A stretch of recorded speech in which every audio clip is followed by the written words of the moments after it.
يخشى الله من عباده العلماء. صدق الله العظيم. وبلغنا رسوله النبي الكريم الأمين الرؤوف الرحيم، ونحن على ذلك لمن الشاهدين والشاكرين، والحمد لله رب العالمين.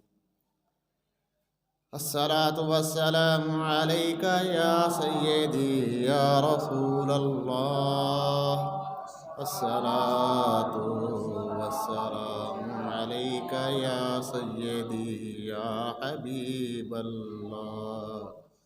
الصلاة والسلام عليك يا سيدي يا كاشف العلوم والأسرار، وعلى آلك وأصحابك يا سيدي يا خاتم النبيين.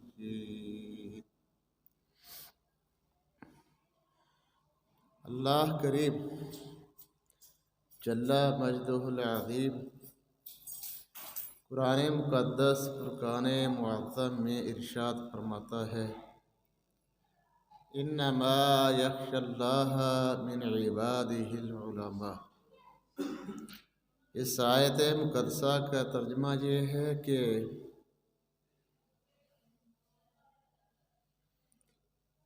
بے شک اللہ سے ڈرنے والے اللہ کے بندوں میں سے وہی ہیں جو علم رکھتے ہیں۔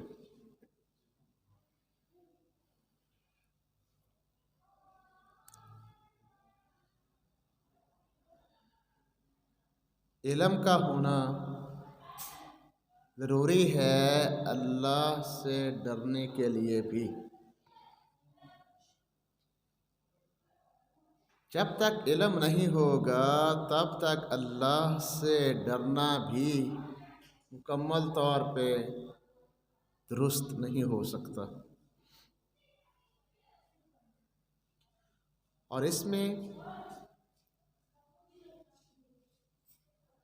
کئی معاملات میں پریشانیاں بن جاتی ہیں۔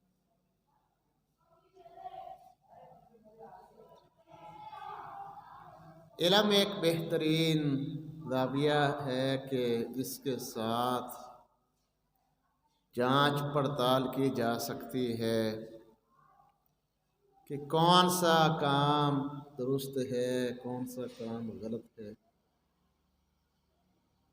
اگر علم نہیں ہے تو انسان کوئی نہ کوئی کام یا کوئی نہ کوئی بات کرنے کی وجہ سے کفر میں بھی پہنچ سکتا ہے۔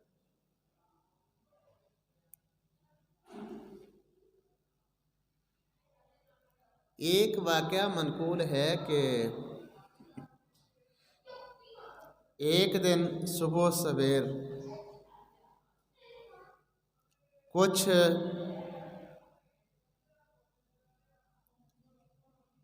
لوگ نماز کے لیے جا رہے تھے۔ ان نمازیوں میں سے ایک شخص جو بڑا نیک تھا، شیطان اس شخص کے پاس انسانی صورت میں بن کر ظاہر ہوا۔ شیطان نے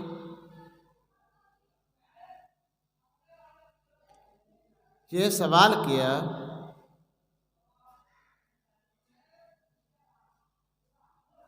ایک سوئی ہاتھ میں پکڑی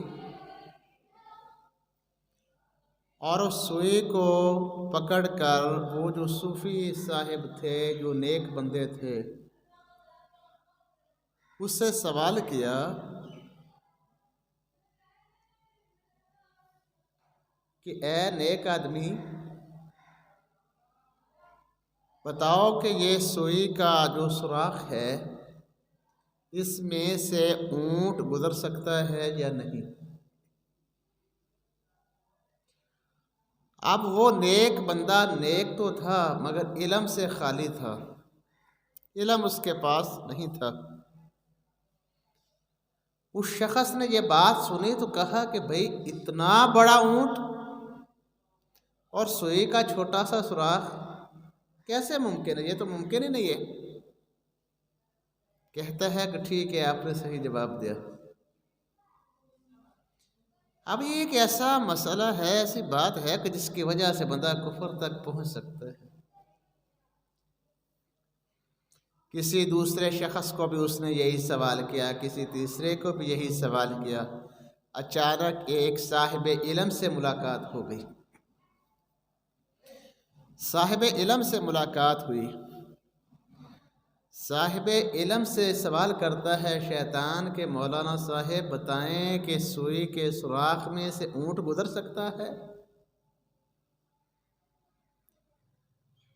اس عالم دین نے کہا لا حول ولا قوت الا باللہ العلی العظیم۔ اوے شیطان مردود، تو سوئی کے سوراخ سے ایک اونٹ کی بات کرتا ہے، اگر میرا مالک چاہے تو پوری کائنات کو اس سوئی کے ایک سوراخ میں سے گزار سکتا ہے۔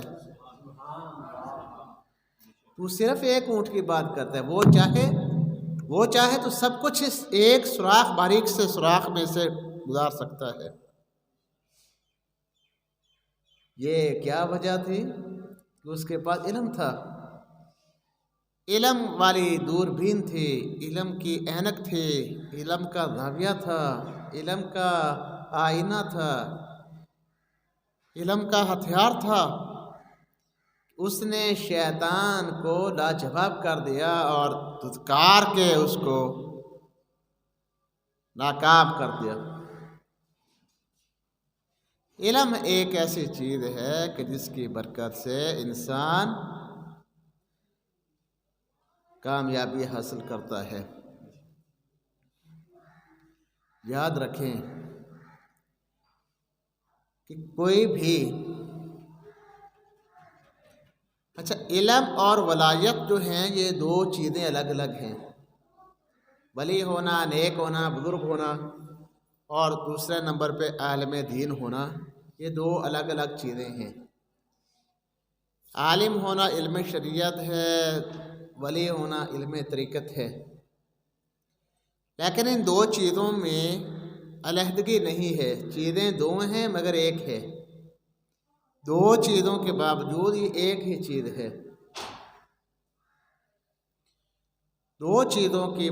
دو چیزوں کے باوجود یہ ایک ہی چیز ہے۔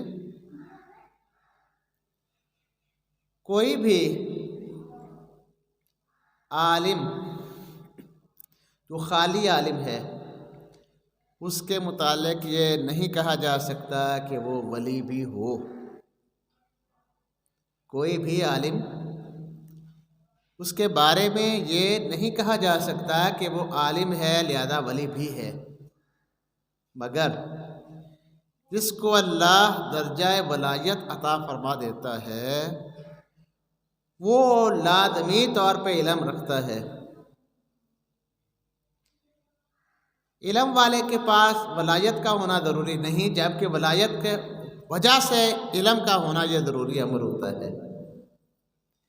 کوئی بھی ایسا ولی جو واقعتاً اللہ کا ولی ہے، یہ ممکن ہی نہیں کہ اس کے پاس علم نہ ہو، چاہے اس نے علم کتابوں میں، درسوں میں، مکتب میں پڑھا ہے یا نہیں پڑھا۔ اس کو رب ذوالجلال والاکرام اپنی طرف سے، اپنی عطا سے علم عطا فرما دیتا ہے، اپنی عطا سے اس کو علم عطا فرماتا ہے۔ اور حدیث شریف میں ہے فقیہ واحد اشد علی الشیطان من 1000 عابد۔ حدیث مقدسہ میں ہے کہ 1000 عبادت گزار ایک طرف ہوں اور دین سمجھنے والا ایک فقیہ، ایک جید عالم دین ایک طرف ہو، تو شیطان کے لیے 1000 عبادت گزاروں کے بجائے ایک صحیح عالم دین شیطان کے حق میں بڑا سخت ہے۔ یعنی شیطان کو 1000 عبادت گزاروں سے وہ خوف نہیں ہے جو ایک عالم دین سے خوف ہے۔ کیونکہ عبادت گزار جو ہے وہ اپنی عبادت میں مصروف ہے، اور جو عالم دین ہے وہ علم میں مصروف ہے، اور علم کے حوالے سے وہ بات کرتا ہے۔ اب علم جو ہے یہ اللہ ہر ایک کو عطا نہیں فرماتا۔ حضرت سیدنا امام شافعی رحمۃ اللہ تعالی علیہ، آپ نے اپنے ذہن کی، اپنے حافظے کی کمزوری کی شکایت کی اپنے استاد حضرت وکیع کو، تو شکایت کی اور پھر اس شکایت پر جو جواب ملا، جسے 4 مصروں میں امام شافعی رحمۃ اللہ علیہ نے بیان کیا ہے۔ فرماتے ہیں شکوت الی وکیع سوء حفظی، پہلا مصرع یہ ہے، شکوت الی وکیع سوء حفظی، کہ میں نے اپنے حافظے کی کمزوری کی شکایت حضرت وکیع کو لگائی، اپنے استاد حضرت وکیع کو کہا کہ میرا حافظہ کمزور ہے، میں علم پڑھتا ہوں بھول جاتا ہوں، مجھے یاد نہیں رہتا سبق۔ شکوت الی وکیع سوء حفظی، میں نے اپنے حافظے کی کمزوری کی شکایت حضرت وکیع کو کی۔ فاوصانی الی ترک المعاصی، تو حضرت وکیع نے مجھے وصیت کی کہ بیٹا گناہوں کو چھوڑ دے، گناہ کرنا چھوڑ دے۔ اس کا مطلب ہے اگر ہمیں علم نہیں آ رہا، اگر ہمیں علم کی سمجھ نہیں ہے، اگر ہمیں سبق یاد نہیں ہوتا، اگر ہم یاد کرنے کے باوجود بھول جاتے ہیں، تو اس کا مطلب ہے کہ ہمارا دل، ہمارا دماغ، ہمارا کام، ہماری باتیں گناہوں کی طرف مانوس ہے، گناہوں کی طرف متوجہ ہیں، ہماری سوچ گناہوں کی طرف ہے، ہم گناہ کر رہے ہیں، توبہ استغفار کی ضرورت ہے۔ جو توبہ استغفار کرتا ہے ہو ہی نہیں سکتا، اس کو حافظہ مضبوط نہ ملے، اس کو علم نہ یاد ہو، اس کو سبق یاد نہ ہو، اس کو دین کی سمجھ نہ آئے، یہ ہو ہی نہیں سکتا۔ فوصانی الی ترک المعاصی، تیسرے مصرے میں حضرت وکیع نے امام شافعی کو فرمایا فإن العلم نور من الہ، کہ علم جو ہے کہ اللہ تعالیٰ کے انوار و تجلیات میں سے ایک نور ہے۔ فإن العلم نور من الہ، علم اللہ کے انوار و تجلیات میں سے ایک نور ہے۔ اور چوتھے مصرے میں امام شافعی فرماتے ہیں فإن النور لا يعطى لعاصی، جو نور ہے وہ گناہ گار کو نہیں دیا جاتا۔ علم نور ہے اور نور گناہ گار کو نہیں ملتا۔ ان 4 مصروں میں امام شافعی کو امام وکیع نے یہ ساری بات سمجھا دی، اور حدیث شریف میں بھی موجود ہے العلم نور، علم نور ہے، یہ نور ہے، یہ روشنی ہے، اور ایسی روشنی ہے کہ اس کے ساتھ بندہ حق اور باطل کو پہچان لیتا ہے، اس کے ساتھ بندہ درست اور غلط لائنوں کو، سائڈوں کو دیکھ سکتا ہے۔ روایات میں سے ایک روایت ہے، قیامت کی علامتوں میں سے علامت بیان کی گئی کہ لوگ قیامت کے قریب ایسا وقت آئے گا کہ لوگ اہل علم سے دور بھاگیں گے۔ ارسلان صاحب، یہ وقت شروع ہو چکا ہے،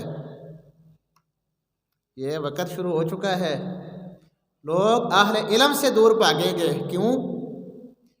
کہ یار یہ مولوی جو ہے نا، یہ ہم کو کہتے ہیں نماز پڑھو، یہ مولوی کہتے ہیں روزہ رکھو، یہ مولوی کہتے ہیں دین کی خدمت کرو، یہ مولوی کہتے ہیں دین والے پاسے آؤ۔ ایسی باتوں کی وجہ سے لوگ اہل علم سے دوری اختیار کریں گے۔ قیامت کی نشانیوں میں سے اللہ کے رسول نے یہ نشانی بھی بیان فرمائی ہے، اور یہ ایک ایسی وجہ ہے کہ آج دینی مدارس میں جو خلا واقع ہو چکا ہے، دینی مدارس کی جو رونقیں پہلے ہوا کرتی تھی آج نہیں ہیں، اس کی سب سے بڑی وجہ ایک یہی ہے کہ لوگوں نے اہل علم کا ساتھ دینا چھوڑ دیا ہے۔ اگر کسی کو کہا جائے کہ داڑھی رکھ لو تو وہ ہم کو ملنا چھوڑ دیتا ہے، اگر کسی کو کہا جائے کہ نماز کی پابندی کرو تو منہ سے کہا ہاں جی، اور پھر مہینوں کے مہینے ٹپ گئے اور دوبارہ سامنے ہی نہ آئے۔ کیوں بھائی، کیا وجہ ہے؟ یہ کون سی ایسی غلط بات ہے؟ اگر نماز کا کہا ہے تو اللہ کے قرآن میں تو موجود ہے نا، نماز کی ادائیگی کا حکم ہے، نماز فرض ہے۔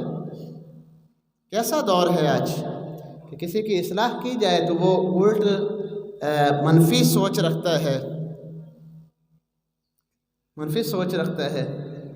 یہاں پہ مجھے ایک روایت ذہن میں آ رہی ہے کہ سیدنا عمر بن خطاب رضی اللہ تعالیٰ عنہ کے دور خلافت کی بات ہے۔ حضرت عمر بن خطاب رضی اللہ تعالیٰ عنہ آپ نے نماز پڑھائی اور جب سلام پھیرا نا، آپ کے اقتدا میں نمازیوں میں سے ایک نمازی کھڑا ہوا، اس نے کہا کہ اے عمر، آپ نے نماز درست نہیں پڑھائی۔ حضرت عمر نے پوچھا کہ کیسے نماز پڑھانی تھی؟ اس نے اپنی مرضی کے مطابق بتایا، اور بات کچھ ایسی تھی کہ حضرت عمر بن خطاب نے شاید نماز کچھ لمبی پڑھائی تو وہ چاہتا تھا کہ اس سے کم ہوتی، یا آپ نے کچھ کم مقدار میں آیات کی تلاوت کی اور وہ چاہتا تھا کہ زیادہ ہوتی، تو اس قسم کا معاملہ تھا۔ تو کہا کہ آپ نے نماز درست نہیں پڑھائی۔ فرمایا کیسے؟ کہنے لگا جی اس انداز سے پڑھانی چاہیے تھی۔ فرمایا ٹھیک ہے۔ اب اس کی اگلی نماز کا وقت آ گیا تو حضرت عمر بن خطاب رضی اللہ تعالیٰ عنہ آپ نے نماز اس انداز سے پڑھائی جس انداز سے وہ نمازی چاہتا تھا۔ سلام پھیرنے کے بعد وہ نمازی کھڑا ہوا، کہتا ہے عمر، آپ نماز ٹھیک ہوئی ہے۔ حضرت عمر بن خطاب، یہ عمر بن خطاب وہ شخص ہیں کہ نبی پاک صلی اللہ علیہ وسلم مسکرا دیے اور فرمایا کہ جس راستے پر عمر جا رہا ہو، آگے سے شیطان اگر آ رہا ہے تو راستہ چھوڑ کے بھاگ جائے گا۔ یہ عمر بن خطاب ہے جس کے سائے سے بھی شیطان ڈرتا تھا۔ اس عمر بن خطاب کو یہ تانا لگ گیا کہ آپ نے نماز درست نہیں پڑھائی۔ تو آج تو پھر وقت ہی کون سا آ گیا ہے، اللہ ہی خیر فرمائے۔ امام عالی محبت شاہ احمد رضا رحمۃ اللہ علیہ، آپ کا ایک شعر ہے کہ مگر کریں کیا نصیب میں یہ نامرادی کے دن لکھے تھے۔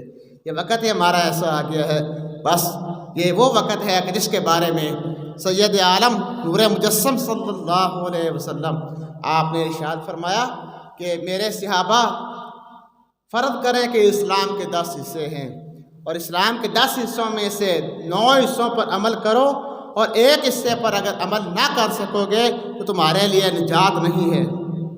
جبکہ میری ہی امت کے آخر میں قرب قیامت کے ایام میں، قیامت کے قریب میری امت کے وہ لوگ جو اسلام کے 10 حصوں میں، اور 10 حصے فرضی طور پہ بتائے ہیں، اسلام کے 10 حصوں میں 9 حصوں پر عمل نہ کر سکے اور صرف ایک حصے پر عمل کر لیں گے تو وہ بھی نجات پا جائیں گے۔ یہ وہ وقت شروع ہو چکا ہے کہ آج دین سے دوری کا دور ہے، مگر کریم آقا صلی اللہ علیہ وسلم کی کرم نوازیاں دیکھیں۔ بس دین پہ استقامت ضروری ہے اور کوشش ضروری ہے کہ میں اپنی اصلاح کی کوشش کروں، اور جہاں تک ہو سکے اپنے ماحول میں اصلاح کی کوشش کروں۔ تو فاروق اعظم نے جب اس کی بات سنی نا، کہا کہ اب آپ نے درست پڑھائی ہے۔ حضرت عمر مسکرا دیے اور فرمایا کہ بھائی نماز تو وہی درست تھی جو پہلے پڑھائی تھی، نماز تو وہی ٹھیک تھی جو پہلے میں نے پڑھائی تھی، جس نماز پر تو نے اعتراض کیا تھا۔ کہا وہ کیسے؟ حضرت عمر بن خطاب ارشاد فرمانے لگے کہ اے نمازی، وہ جو پہلے نماز تھی نا، اس نماز میں میرے خیال میں صرف رب کا خیال تھا، اس نماز میں میرے خیال میں صرف رب کا خیال تھا کہ میں نے رب کی نماز پڑھانی ہے، رب کی عبادت کرنی ہے، اللہ کو میں نے راضی کرنا ہے۔ اور اب جو نماز پڑھائی ہے، رب کا خیال تو تھا ہی، مگر ساتھ ساتھ مجھے تیرے خیال کا بھی خیال رکھنا پڑا کہ میرا نمازی بھلا راضی ہوتا ہے کہ نہیں۔ اس لیے فرمایا کہ نماز وہی تھی جو میں نے اللہ کے لیے پڑھائی تھی۔ تو یہ ماحول اور وقت کی باتیں ہیں۔ اللہ تعالیٰ دین پہ استقامت عطا فرمائے۔ علم جو ہے یہ ایک ایسا ذریعہ ہے، ایسا سبب ہے، ایسا آلہ ہے، ایسا آئینہ ہے جو حق اور باطل کو واضح کر کے دکھا دیتا ہے، حق اور باطل کو واضح کر کے دکھا دیتا ہے۔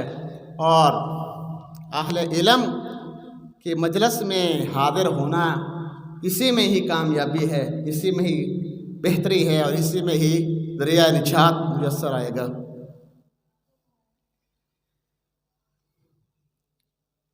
اور یہ آج کا جو میرا روٹین کے مطابق، معمول کے مطابق جو انتخاب موضوع ہے وہ تھا حضرت فقیہ اعظم رحمۃ اللہ علیہ کا علم سے ذوق اور محبت۔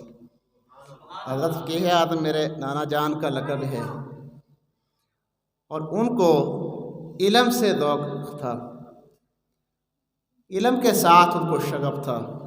اور کیسا کہ جب آپ علم پڑھنے کے بعد فارغ ہوئے، آپ کے استاد گرامی حضرت ابو البرکات سید احمد شاہ رحمۃ اللہ تعالی علیہ لاہور میں بہت جید علماء میں ہیں، اور وہ ایسے عالم ہیں کہ جن کے شاگردوں میں فقیہ اعظم بھی ہیں اور غزالی علماء بھی ہیں، اور بھی لا تعداد ان کے تلامذہ میں شامل ہیں۔ انہوں نے کہا کہ آپ حضرت صدر اللہ فاضل سید نعیم الدین مراد آبادی رحمۃ اللہ علیہ کے مرید ہو جائیں۔ ظاہر ہے کہ علم ظاہر کے بعد علم باطن کی بھی باری آتی ہے، تو کہا کہ ٹھیک ہے۔ جب حضرت صدر اللہ فاضل رحمۃ اللہ علیہ لاہور میں تشریف لائے تو حضرت فقیہ اعظم رحمۃ اللہ تعالی علیہ مرید ہونے کے لیے قریب آتے ہیں، مگر دماغ میں یہ سوچ ہے کہ یہ پیر پتہ نہیں مجھے کتنے وظائف بتائیں گے۔ سنا ہے کہ پیر بڑے بڑے وظائف بتاتے ہیں، اور اگر میں وظائف میں لگ گیا تو علم کا پڑھنے پڑھانے کا سلسلہ کیسے چلے گا، کیونکہ نانا جان رحمۃ اللہ علیہ کو علم دین پڑھنے اور پڑھانے کا ہی زیادہ شوق تھا۔ آپ جب مرید ہوتے ہیں، مرید ہونے کے بعد حضرت سید نعیم الدین مراد آبادی رحمۃ اللہ علیہ آپ نے فرمایا کہ مولانا آپ کا وظیفہ ہے کہ آپ لوگوں کو دین کا علم پڑھیں اور پڑھائیں، آپ کا یہی وظیفہ ہے کہ دین کا علم پڑھائیں۔ نانا جان رحمۃ اللہ علیہ خوش ہو گئے کہ جو چاہتا تھا ویسا ہی ماحول پیدا ہو گیا، اور پھر انہوں نے علم کیسے پڑھایا ہے، جہاں بھی حضرت فقیہ اعظم رحمۃ اللہ علیہ آپ نے مجمع عام میں ارشاد فرمایا کہ اے لوگو، تم کیا سوچتے ہو کہ دارالعلوم کیا ان کمروں کا نام ہے؟ دارالعلوم کیا ان کمروں کا اینٹوں دیواروں کا نام ہے؟ فرمایا کہ نہیں، دارالعلوم ان دیواروں کا، اینٹوں کا، کمروں کا نام نہیں ہے۔ فرمایا کہ دارالعلوم محمد نور اللہ کے سینے کا نام ہے، میں جہاں بھی بیٹھ جاؤں وہی دارالعلوم ہے۔ یہ جملہ ارشاد فرما کر اس بات کو واضح کر دیا کہ درس جو ہے وہ درس انسان کا وجود ہوتا ہے، وہ جہاں بھی بیٹھ جائے وہیں درس گاہ ہے، وہ اینٹوں کا، دیواروں کا، محلوں کا، کمروں کا محتاج نہیں ہوتا۔ اور بالکل سیم یہی چیز میں نے اپنے والد گرامی رحمۃ اللہ علیہ میں دیکھی کہ حضرت نے والد گرامی رحمۃ اللہ علیہ جس جگہ بھی گئے وہاں اللہ نے بہاریں عطا فرمائی، اور ان کا اصل مقصد جو تھا وہ اللہ رب قدوس کی معرفت اور دینی علوم پڑھنے اور پڑھانے کا مقصد تھا۔ بڑی مشہور بات ہے کہ بادشاہ نے موتی بکھیرے اور اپنے وزیروں سے کہا کہ موتیوں کو اٹھا لو، موتی بکھیرے اور کہا کہ اٹھاؤ، سب وزیر جو تھے وہ موتی چننے میں مصروف ہو گئے، اور ایک وزیر ہاتھ باندھے سائڈ پہ کھڑا رہا۔ بادشاہ نے کہا کہ بھئی تجھے موتی نہیں چاہیے، موتی کیوں نہیں اٹھاتا؟ اس وزیر نے کہا کہ بادشاہ سلامت، مجھے موتیوں کی ضرورت نہیں ہے، مجھے موتیوں والا چاہیے، مجھے موتیوں والے کی ضرورت ہے، موتی کی ضرورت نہیں ہے۔ میں نے موتیوں کا کیا کرنا، جب موتیوں والا مجھے مل جائے گا پھر موتی بھی آ جائیں گے اور بھی لاکھوں نعمتیں اللہ عطا فرما دے گا۔ اور یہی چیز میرے نانا جان رحمۃ اللہ علیہ نے اسی چیز کو ہی اپنایا۔ انہوں نے جو اصل جو تقویٰ تھا، اصل پرہیزگاری جو تھی، اصل اللہ رب قدوس کی جو معرفت تھی، اس کو اخذ کیا ہے، اور باقی سب معاملات سائڈ میں آ گئے۔ اور اصل یہی ہے کہ دین کا علم جو ہے وہ سیکھنے کے بعد سکھلانے کی آگے پوری کوشش کی جانی چاہیے، اور پھر ساری ولایتیں، سارے چلے وظائف آٹومیٹک ہو جاتے ہیں۔ ہمارے ادھر بصیر پور میں ایک مجذوب شخص رہتا تھا، یہ 1900 اور غالباً 48 یا 49 کی بات ہے، یا شاید 1950 کی بات ہوگی، یہ اس دور کی بات ہے۔ وہ ایک مجذوب تھا، علاقے میں بڑا مشہور تھا کہ یہ ایسا بزرگ آدمی ہے کہ جو منہ سے نکال دیتا ہے وہی ہو جاتا ہے، اور لوگ اس سے خوف رکھتے تھے کہ کہیں کوئی یہ ہمارے خلاف بات نہ کر دے، اتنی پہنچی ہستی ہے، اتنا بزرگ ہے، وہ ہے، یہ ہے۔ اب کام اس بزرگ کا کیا تھا؟ وہ آتا اور جب طلباء کرام علم پڑھ رہے ہوتے، آ کے ایسے ہی باتوں میں مصروف ہو جانا، کبھی سجید کبھی کھبی، مختلف باتوں میں مشغول ہو جانا، شور شرابہ کرتے رہنا۔ اب ڈر کے مارے کوئی بولتا نہیں، اور بات یہاں تک پہنچی کہ اس دور کے جو طلباء کرام تھے انہوں نے میرے نانا جان رحمۃ اللہ علیہ سے کہا کہ یہ بزرگ ہیں اور ہمارا تو دل ڈرتا ہے، یہ آتے ہیں، باتیں کرتے ہیں، پڑھنے نہیں دیتے، شور شرابہ کرتے ہیں، تو خوف بہت آتا ہے ان سے، کہیں کوئی یہ ایسے زبان سے بات نہ نکال دے کہ ہمارا پھٹا ہی الٹ جائے۔ اور یہ شروع سے کام ایسے چلے آ رہے ہیں، آج ہی نہیں ہے، آج بھی ہیں بڑے بڑے اپنے آپ کو بزرگ سمجھنے والے کہ جو زبان سے نکال ہے بس وہی ہو گیا۔ تو وہ اس دور میں بھی ایسا ہی وہ بزرگ اپنے آپ کو سمجھنے والا تھا۔ تو نانا جان رحمۃ اللہ علیہ نے اسے فرمایا کہ میاں پڑھائی کے ٹائم نہ آیا کرو، شور شرابہ نہ کیا کرو، بچے پڑھتے ہیں، پڑھنے دیا کرو۔ تو وہ ایک بار تو چپ ہو گیا، دوسری بار پھر تیسری، جب تیسری بار ہوئی نا، نانا جان نے فرمایا کہ بھئی تجھے منع کیا تھا پڑھائی کے ٹائم شور شرابہ کرنے آ جاتے ہو، پڑھائی کے ٹائم نہ آیا کرو۔ اس نے بڑے غصے میں کہا چنگا میں تن پوچھ لیسا، چنگا میں تنوں پوچھ لیسا۔ تو نانا جان بھی آ گئے، پھر نانا جان تھے میرے نانا جان تھے، انہوں نے کہا جا پوچھنے تو پوچھ لے۔ وہ ایسے بڑے جلال اور دبدبے میں جو نہ جانے کیا کیا منہ سے نکالتا گیا الفاظ، اور باہر چلا گیا۔ لیکن ہوا کیا، کوئی مہینے نہیں ٹپے، ہفتے مہینے سال نہیں گزرے، صرف ایک ہی رات گزری تھی، اور وہی جو غصے ہو کے گیا تھا باہر، جو جلال میں بددعا دے کر جا رہا تھا، وہی بزرگ دوسرے دن آیا اور نانا جان کے قدموں میں آ کے گر گیا، کہنے لگا جی مجھے معاف کر دے، میں نے غلطی کی ہے، مجھے معاف کر دے، میں نے غلطی کی ہے۔ یہ وہ بزرگ تھا جو علاقے بھر میں مشہور تھا کہ بڑا خطرناک بزرگ ہے، جو منہ سے نکالتا ہے وہی ہو جاتا ہے۔ وہ خطرناک بزرگ جو تھا، ادھر باب غوث پاک کے ساتھ جو کرنٹ لگا ہوا تھا نانا جان کا، ادھر سے گرفت ہوئی کہ چال معافی مانگے گا تو ٹھیک ہے، ورنہ تیری ولایت بھی گئی۔ یہ ہوتا ہے کہ موتی چاہیے، موتیوں والا چاہیے، موتی نہیں چاہیے۔ جنہوں نے اصلیت کے ساتھ تعلق بنا رکھا ہوتا ہے وہی سب کچھ حاصل کر سکتے ہوتے ہیں۔ اور فقیہ اعظم رحمۃ اللہ تعالی علیہ، آپ کے سب سے پہلے شاگرد، سب سے پہلے مرید، اور آپ کے مدرسے کے سب سے پہلے استاد، اور آپ کے بدم کے سب سے پہلے صدر اور سب سے پہلے خلیفہ جو ہیں وہ میرے دادا جان ہیں،